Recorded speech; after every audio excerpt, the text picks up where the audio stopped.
Thank you to the choir. We're going to blow out the candles very carefully. We don't want the headlines to read tomorrow saying, "Great Holocaust program at the church. Unfortunately, the church burned down." So let's be very careful blowing out the candles there.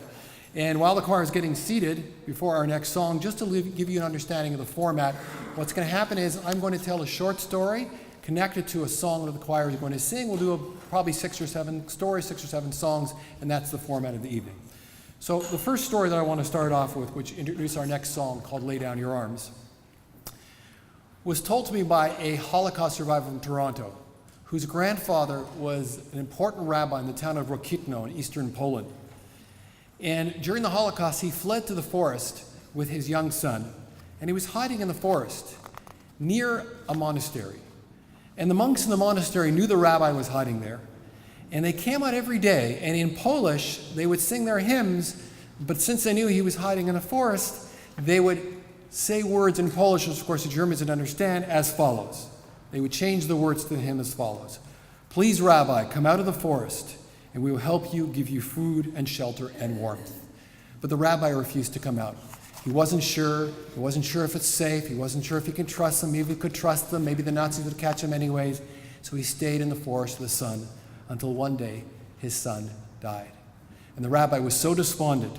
He had so given up on life. He said, "Doesn't make a difference. I'll just go out and give myself up to them. Whatever happens, happens."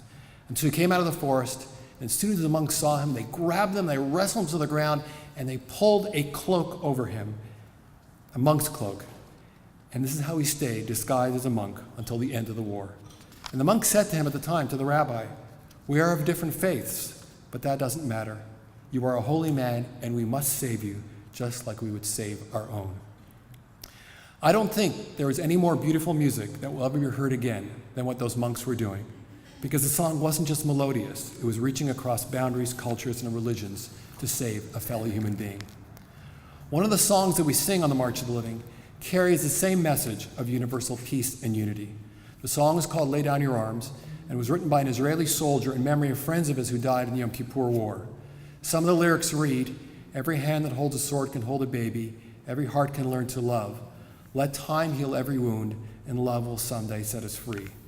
After seeing all of the death and destruction in places like Auschwitz-Birkenau and other death camps, former death camps in Nazi-occupied Poland, this song is especially comforting on the march to the students. It's also very appropriate to sing tonight, considering that this evening is the 21st anniversary of the assassination of Prime Minister Yitzhak Rabin, Zichrono Livracha, over 2 decades ago, and given the fact they were commemorating Remembrance Day in just a few days from now. So please listen to this beautiful song, "Lay Down Your Arms."